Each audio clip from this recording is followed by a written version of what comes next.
Hey guys, so I had this idea of pulling in some people in intense games and asking what their plan was. I wanted to do maybe a series. I don't know. We'll see how this one goes if we want to keep it as a series of what's the plan.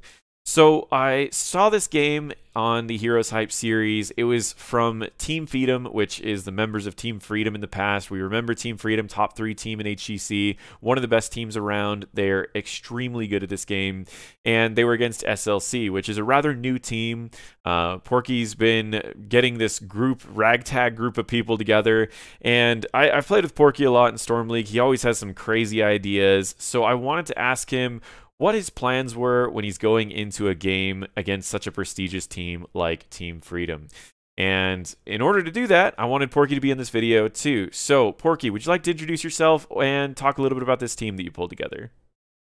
Hey guys, I'm Porky. I'm captain of the newly formed team Storm League Crusaders. We're all just Grandmaster players. We're all friends. We just wanted to play together in Heroes Hype and see if we could win anything.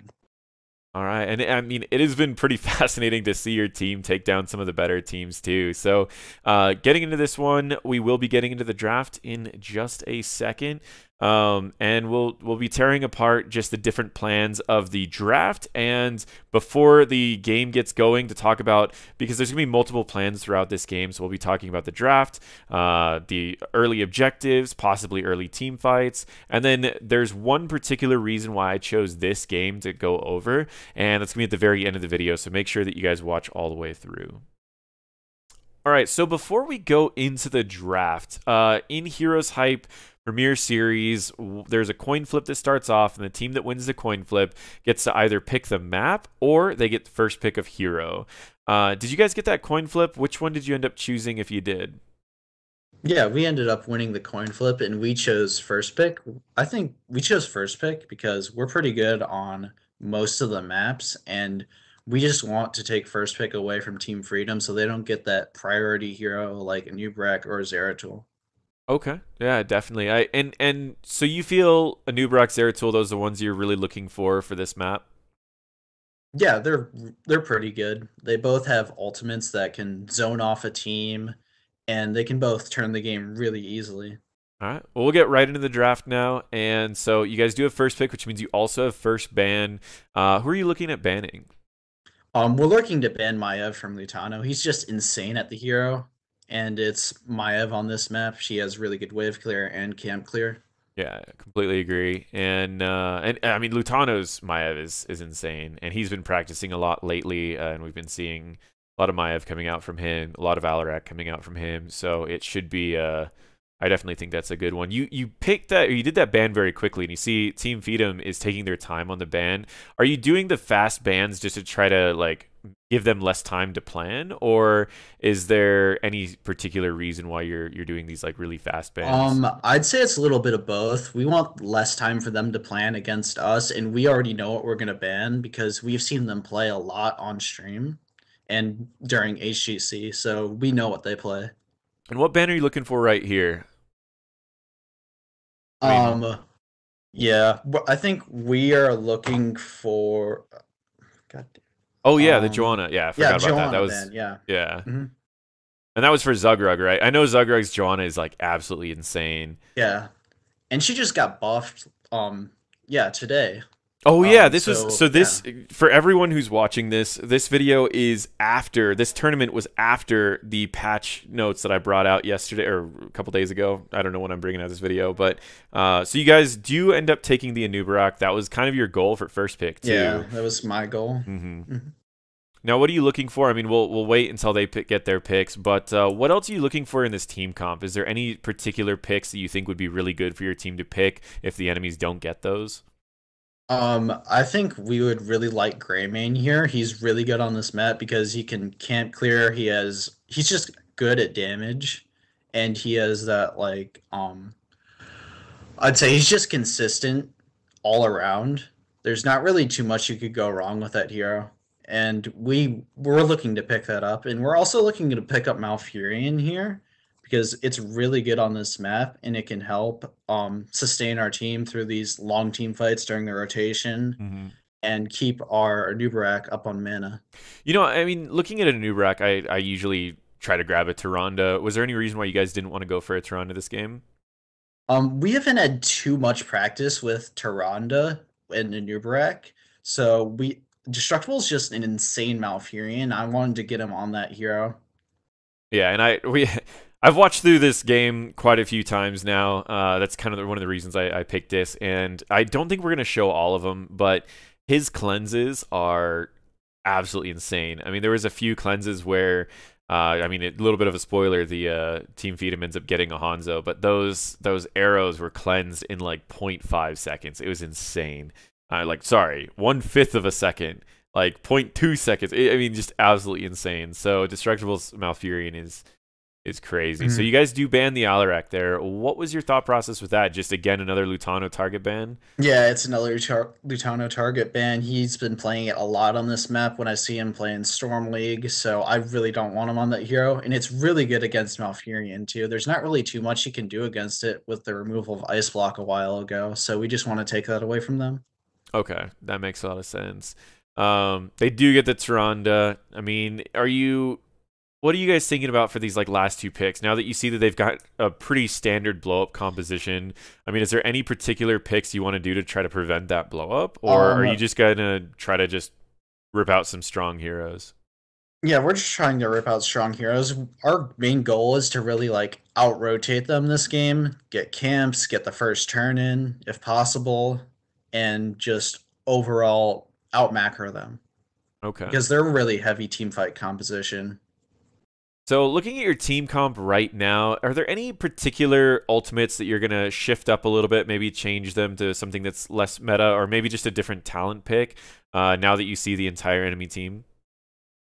Yeah, so one thing that we were talking about in comms, Greymane, like he has two really good ults, and I think for this game, we were originally gonna go Curse Bullet, but we decided to go for the throat because they have three really squishy backliners.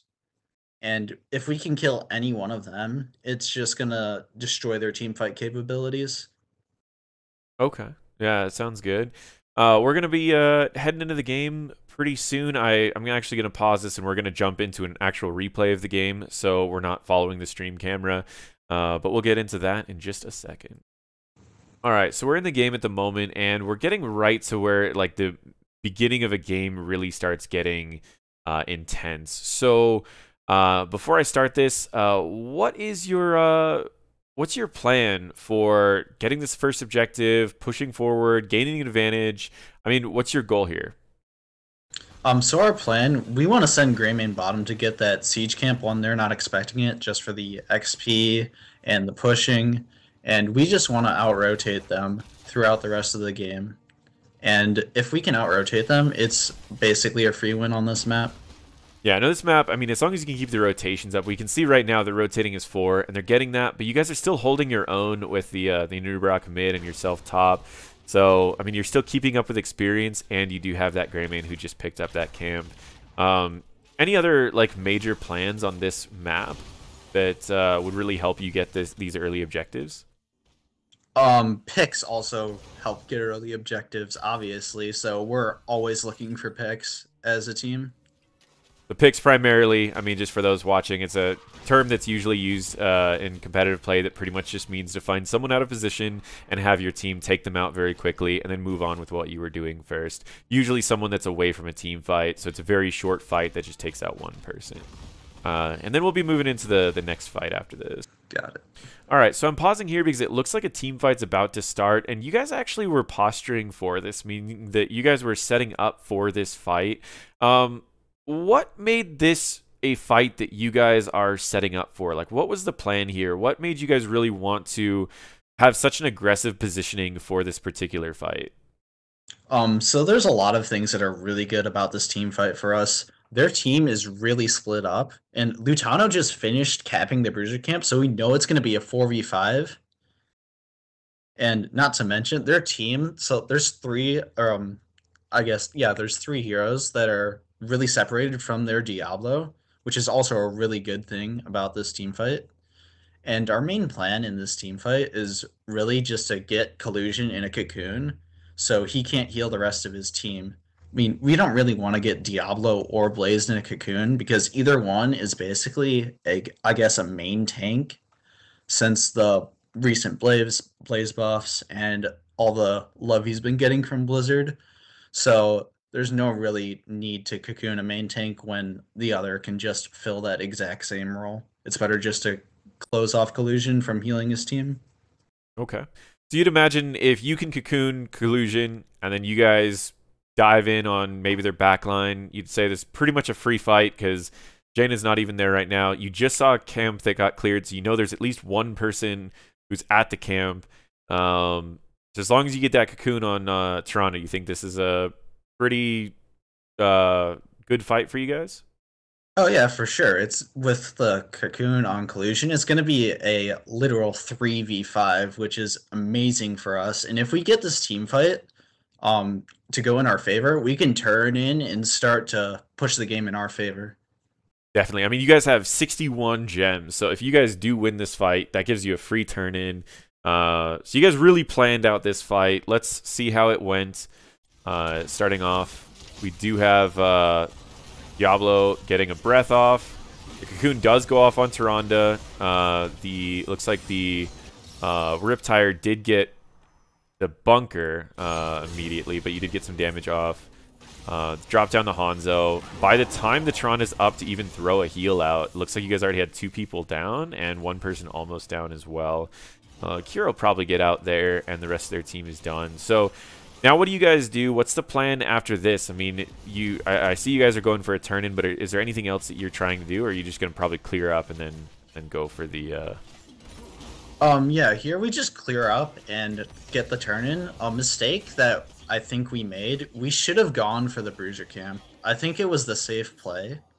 I think we so. were just worried. Yeah, I mean, you guys won a team fight. Maybe it was just kind of like, hey, we beat Team Freedom in a team fight. Let's just get the turn in. Let's go for it. You didn't really think Yeah, through the camp, but overall, yeah, I think that was a pretty solid fight that you guys had. Now, there's another fight that I wrote down later, and I just wanted to talk about it a little bit, so we'll get right into that. All right, so right here, there's a point where the Diablo ends up charging in on you guys. What's the plan here? What's the goal out of this? Do you guys want to try to take this fight, or is this something that you definitely don't want to do? Right here, we actually didn't really have a plan. We just saw a couple people get out of position. We were just like, go in, go in. We didn't really have a plan on what we were doing or who to go on. I mean, you do have an interesting fight here. I mean, amazing cleanse coming out from Destructible. Lightning Breath, you do get out of the Lightning Breath, and you guys do have an interesting fight here. But I do think that the lack of the plan and a little bit of miscommunication, you guys might get a couple kills, but overall, it's really tough. Yeah, we really need we need I'm sorry. We really need communication in these high-level games or else nothing can really get done, like especially against a team like Team Freedom. Like we have to have good communication. Yeah, and there's a lot of little things where you guys just kind of kept going back in after it was already a loss. There's just everyone tried to save everyone, and it kind of went from there. Do you feel? I feel that's a pretty common mistake usually outside of competitive, is people try to save each other too much. And it could have just been one of those odd games. But I did want to just share this particular fight because it did seem like you guys took a fight that you didn't plan. And throughout this game, almost all the times that you took fights that you were planning for, you guys won. And every time that there was a fight that you didn't plan for, you lost. And it just kind of shows, like, you guys have a plan for every fight. And for everyone who's watching this, like, whenever you guys are in a competitive team, if you plan for the fights, if you plan out everything, you're going to win a lot more of the fights. So try to put yourself in situations where the enemies won't be able to engage on you until you're ready for them, and then have a plan. So if they do engage on you, you can immediately take them out. I mean, I feel like that's might have been one of the biggest issues this game. I don't know, Porky, is there anything else that you want to add to that particular point? Um, Not really. I mean, I guess losing team fights without a plan, it's going to happen, but you want to try and minimize it as much as possible because if you can get a good team fight with a plan, you're going to win it most of the time. And if you can do that, you'll just win the game through winning team fights, I guess. Yeah, it definitely felt that way when I was watching this game. And there's really just one last point that I wanted to ask about your plans. It was a really difficult situation. All right, so I'm pausing right here because they just took out the Anubarak. He stepped a little bit too far forward, got blown up by, again, we've got a late game Diablo, late game Tyrande. It's just one tiny mistake. Your Anubarak's dead. They're all approaching boss right now, and you guys see them approaching boss. What's going through your mind right now? What's the plan right now? So we really have three options in what we can do. One option is to just all in rush mid keep and hope we can do something, but that option really isn't viable because they can just push us down with the boss and end the game. So we don't want to do that. And another option is to contest the boss 4v5, but that's not really a good option either because they have most of their alts up except for Lightning Breath, but they have like Arrow, Ring, Starfall, Bunker, all really good zone control alts, and it's a 4v5, so we can't really do that. And then the last option is to just take the Bruiser camp that's going to be spawning in a couple seconds and hope that can get a little push mid and hope we can defend the keep and not lose the game. Okay. So it's some pretty hard decisions. Honestly, it seems like a lot of them are not really that great. And this is actually the reason that I chose this game is I replayed this in my head. I looked at everyone's damage. I played through this a bunch. And I don't think there was really an actual way to win this. I mean, it reminded me of like the Infinity Wars thing where Doctor Strange and I mean, if I'm spoiling an Infinity Wars at this point, I think it's a little crazy. But Doctor Yeah. Strange is like, I looked at 14 million scenarios, and in one of them we win. This is kind of where the problem comes in. Is sometimes the only true answer to get out of these impossible situations is to never get put in these situations. And it really sucks that you guys got put in a situation at the end of this game after having some really good team fights against Team Freedom. And it looks like you guys try to go past the boss to take a team fight, but with that little bit of desperation, it gets really difficult to take these fights now. And it just kind of goes Yeah, from there. there's not much we can do in this situation. Like you said, we can't. We just made a little too many mistakes before the situation that led up to this, and we can't really do too much about it except not do it and make a plan to, I guess, not be in the situation next time. Yeah, and I get this a lot. Like, I'll have people that'll send me a replay, and they'll be like, "Oh, go to 22 minutes and 18 seconds. Tell me, what could I have done here, Paradox? What could I have done here?" And I watch it, and I go, "You could have not done this at 12 minutes. You could have not done this at 15 minutes. You could have not done this at 17 minutes. You could have..." And I go through and I show all the things that led up to the impossible situation that they sent me for me to actually try to give them an answer. And it sucks. Sometimes this just happens. But overall, I still think it's awesome that you guys had multiple plans. You took the plan with the least risk. And really, the whole reason I wanted to show this video, show this replay, and bring you in here is to show that you can have a plan at any point in the game. You can have a plan in draft. You can have a plan in loading screen. You can have a plan the start of the game. You can have a plan for every good fight, a plan for every bad fight, and have a plan when you're behind. You guys kept in the game, and unfortunately, you do end up losing, but it was against one of the best teams in North America right now, and you guys still played so well against them. So Porky, are there any shout outs you want to do? Thank you so much for having you, by the way. It's been a lot of fun, but any shout outs you want to do while you're on this YouTube video? All right, a couple of shout outs. Number one shout out goes to my boy Destructibles for saving my ass so many times over these games and during the Heroes hype. And I guess shout out to my team. Come watch us if we're on the Heroes hype stream during the premiere series. And thanks for having me, NotParadox. All right, thank you guys so much for watching. Thank you again, Porky, for stopping by, telling me what was going through your mind in this game. It seemed like a stressful game going against such a good team.